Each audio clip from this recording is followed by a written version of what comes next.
Hello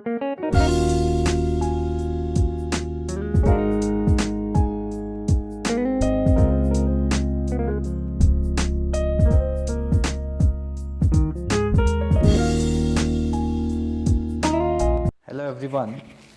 Now going to start the BST topic of a financial management, new topic. Okay. So this is very important one and very easy topic. So let's start the topic of financial management. See, what is financial management first of all? Look here, financial management. See, the financial management means how to manage the business finance. Okay, means how to deal with the business finance as a financial management. So look here, first of all is what is business finance first. So the money required for carrying out any business activities is called a business finance. See here, introduction about the financial management. Money required for carrying out business activities is called business finance means कि किसी भी business activities को करने के लिए जिस पैसे की रिक्वायरमेंट होती है that is called as the business finance and financial management is the activity concerned with the planning mean जो फाइनेंशियल मैनेजमेंट है ये किससे कंसर्न्ड है प्लानिंग पहले किया जाता है किसी भी चीज का then we arrange for raising finance then controlling finance and finally it goes to administering of funds used in the business. Okay, means first of all आपको प्लान करना है फंड कहाँ से रेज करना है फिर कैसे उसे कंट्रोलिंग करना है फिर बिजनेस को कैसे एडमिनिस्ट्रेट करना है और आपको ये देखना है कि जो फंड हमने रेज किया है वो कैसे एडमिनिस्ट्रेट किया जाए कैसे हैंडल किया जाए and used in the business. So this is a financial management. Okay, intro about that. So in the intro of financial management, first of all we have to know about the business finance, then financial management. Okay, got it? So money required for carrying out any business activity is called business finance, and the financial management is the activity concerned with the planning, raising, controlling and administering of funds used in the business. Now see here some objectives of business finance. Okay, see, the objectives of business finance or the financial management is the wealth maximization. Okay, see, to maximize the shareholders wealth first of all, and also there will be the proper utilization of funds as a must. Means जो shareholders हैं उनके fund को हमें proper use करना चाहिए ऐसी जगह पे हमें उसे यूटिलाइज करना चाहिए जहां से हमें रिटर्न ज्यादा से ज्यादा मिल सके. See, the second one, to procure sufficient funds. See, to procure means to raise the sufficient fund. Okay, see here, regular funds is to be maintained for smooth operation of the business. Business को अच्छे से चलाने के लिए हमें यहाँ पे funds की रेगुलरिटी को मेंटेन करना होगा ताकि बिजनेस में in between shortage of fund create ना हो सके. Okay, see the third one, to ensure effective utilisation of funds. जो बिजनेस के फंड हैं उन्हें प्रॉपर यूज करना होगा. Then fourth one is the optimum capital structure. See, the optimum capital structure. See, the capital structure means what? Capital structure is the combination of debentures as well as the shares. It means we can also say that this is the combination of, or there will be a proper combination of owner's fund as well as a borrowed fund. See here, a sound means good, an economical combination of shares and debenture must be attempted so as to maintain a optimum capital structure. Means हमें यहाँ पे shares और debenture का या हम कहें owners fund and borrowed fund का proper combination होना चाहिए, साउंड कॉम्बिनेशन, इकोनॉमिकल कॉम्बिनेशन होना चाहिए ताकि हम बिजनेस में कैपिटल स्ट्रक्चर को मेंटेन कर सके. बिजनेस में owners fund and borrowed fund का प्रॉपर बैलेंस होना चाहिए. Okay, so this is the objectives of financial management. Got it? Now let's see the financial decision. See, This is a financial decision. What is financial decision? See, every company is required to take three main financial decisions, which are as follows. See, number one, the investment decision, and number two, financial decision, and the number three is the dividend decision. These are the three decisions which is very important content of the financial decision. Okay, this is the main heading of financial decision. So under this there is the three parts: investment decision, finance decision and dividend decision. It means कि पहले हमें investment के बारे में सोचना होगा. जब हम ये डिसाइड कर लेंगे कि हमें इन्वेस्टमेंट कहाँ कहाँ पे करना है और कितना फंड चाहिए, then we go to the financial decision वहाँ पे. और जब आप फंड को फाइनलाइज भी कर दोगे, इन्वेस्ट भी कर दोगे, तो थर्डली हमें ये देखना है कि जितना फंड हमने यूज़ किया है वहाँ से हमें कितना रिटर्न आ रहा है. That is a dividend decision. Okay, see here. So every company is required to take three main financial decisions, which are as follows. Number one is the investment decision. See, the investment is mainly of a three types. First, long-term investment, short-term investment, and medium-term investment. Okay. First thing, see the short-term investment. Short-term investment means the investment it is within a year. For 1 year investment is called as the short term investment, and this is also called as a working capital. See, the working capital means the capital, the money required for day to day maintaining of transactions is called as a working capital. So there is a, see, अभी इसके बाद जब हम देखेंगे तो there is a full topic on working capital, then we will go in detail. Okay, so just इतना ही खाली आप जानो. Working capital means the money required, the capital required for maintaining a day-to-day business activities is called a working capital, and for this purpose we need capital for very short duration. That is why we say that this is a short term. Now, medium term means the capital which is needed from 1 to 5 years. मतलब 1 से 5 साल के लिए अगर आप कहीं पे कोई पैसे अगर रेस करते हो या इन्वेस्ट करते हो, so that is a medium term. And long term investment more than 5 years. Okay, and this is also called as a capital budgeting. So this is the three main, see, जो मैं आपको यहाँ पे बता रहा हूँ, these are the keywords. The full detail you have to go with your textbook which has been which you are reading or the just learning with that. So you have to go in detail with that, and in exam you have to write in detail. So this was the first one, the investment decision. Now we will learn about the what are the factors that determines the investment decisions.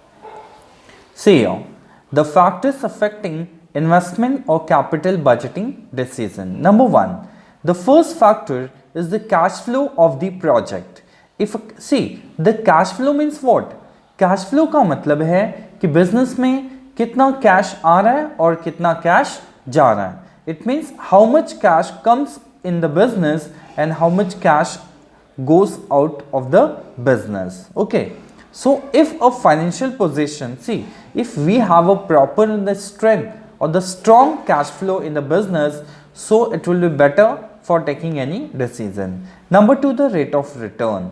Rate of return means the how much company want to take return and how much they want to take a risk. That is the rate of return. Means business कितना expect करता है कि हमें कितना return मिलना चाहिए और उस रिटर्न के हिसाब से कितना रिस्क लेना चाहिए, और फिर उनमें जो बेटर होगा वो हम प्रपोजल को एक्सेप्ट कर लेते हैं.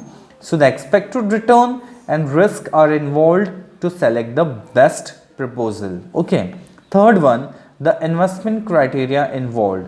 सी, हमें किन किन चीज़ों को ज़्यादा फोकस करना है अगर आपको इन्वेस्टमेंट करना है. तो बेसिकली नंबर वन आपको ये देखना है कि the calculation regarding investment amount, कि कंपनी कितना फंड इन्वेस्ट करना चाहती है, इंटरेस्ट रेट कितना उसे इंटरेस्ट चार्ज हो रहा है, फिर कितना कैश फ्लो की क्या पोजीशन है, और कंपनी को कितना रिटर्न मिलेगा, कितना रेट ऑफ इंटरेस्ट मिलने वाला है, और यहाँ पे कंपनी कितना पे करती है फॉर, अगर कंपनी ने फंड बोरो करके कहीं पे इन्वेस्ट किया है तो उसको इंटरेस्ट पे करना होता है, और उस इन्वेस्टमेंट पे जो रिटर्न मिलेगा that is the rate of return. So these are the some factors which affect the investment or a capital budgeting decisions. Okay, now see you.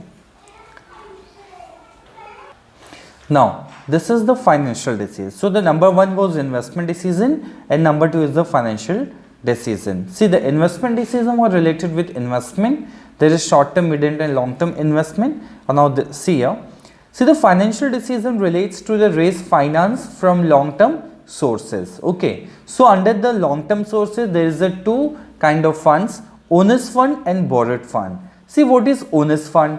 Equity or shareholders fund is called the owner's fund, and there is no commitment regarding return or repayment of capital in the shares. So in case of borrowed fund, that is a debt, or we can say also the debenture. So if company has borrowed the fund, so for that they have to pay regular interest. So this have to be repaid at a fixed time if we have borrowed, and interest on fund has to be paid regularly and irrespective of loss or profit made by the firm.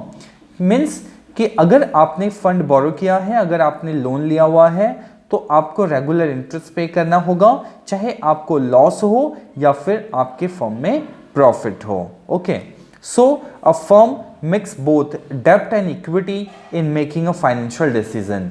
तो company अगर यहाँ पे financial decision लेती है, उस case में इसे दोनों फैक्टर को प्रॉपर यहाँ पे मिक्सअप करना होता है. ना तो डेब्ट ज़्यादा होना चाहिए ना equity. There should be a proper balance between डेब्ट and equity.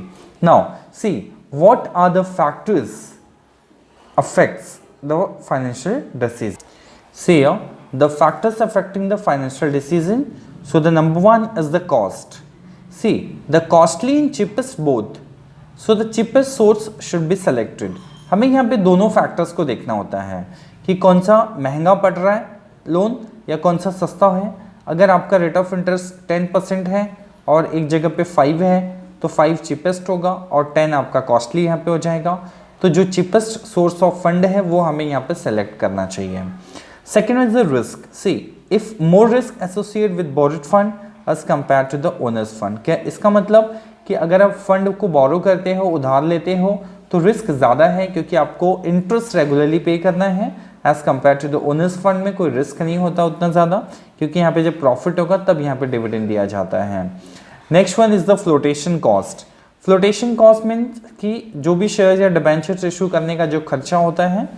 See the cost of issuing securities like जैसे कि ब्रोकर्स को पे करना, कमीशन पे करना, अंडरराइटर्स की फ़ी पे करना, जो भी आप एक्सपेंडिचर करते हो प्रॉस्पेक्टस पे.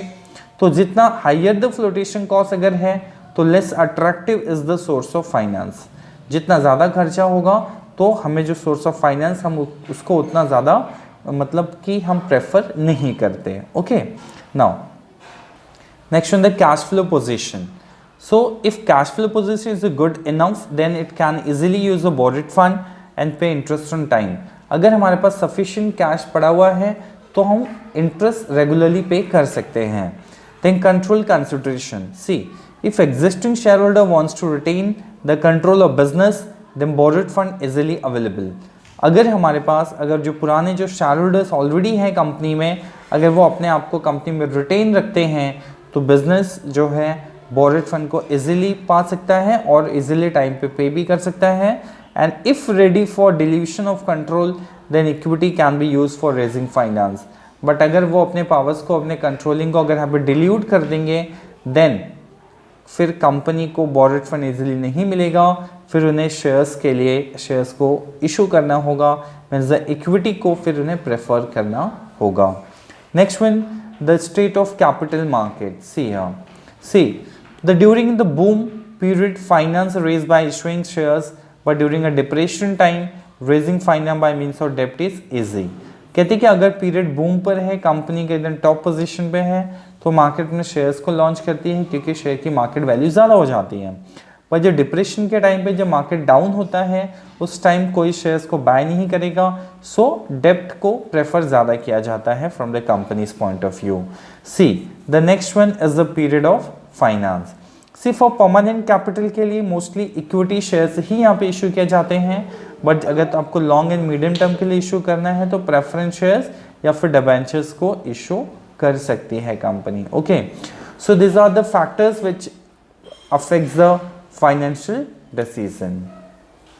See, the third one is the dividend decision. Okay, see what is dividend. So dividend refers to that part of the profit which is distributed to shareholders, and a company is required to decide how much of the profit should be distributed amongst shareholder and how much should be retained. See, dividend एक तरह का income है जो कि shareholders को distribute किया जाता है, कि means out of company profit, company जितना कमाती है उसमें से कुछ पोर्शन हम शेयरहोल्डर्स को डिवाइड करते हैं in the form of dividend. Okay, so ये कंपनी यहाँ पर डिसाइड करती है कि कितना प्रॉफिट हमें बांटना है शेयरहोल्डर्स में और कितना कंपनी को खुद रखना है.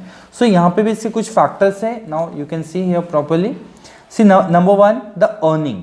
If company earning high, so more dividend will be provided. If company earning low, then less dividend will be provided to the shareholders. Number two, the stability of dividend. So the stable dividend policy are followed, and the dividend per share is not changed due to the change in earning.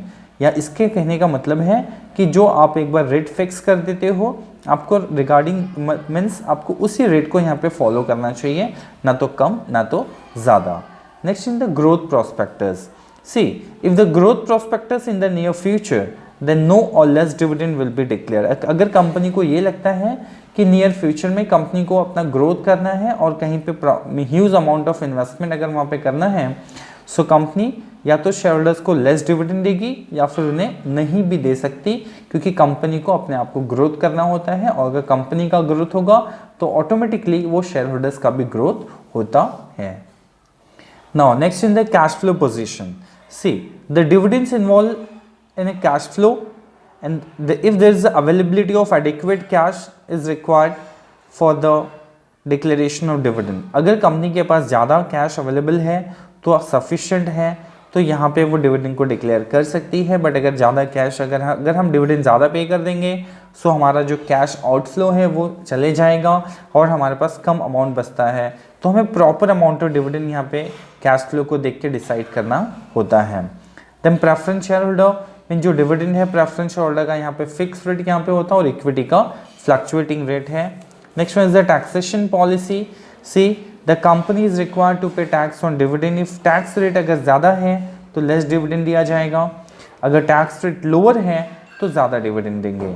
अगर tax ज़्यादा अगर पे करेंगे तो less amount available होगा, इसलिए less dividend देंगे.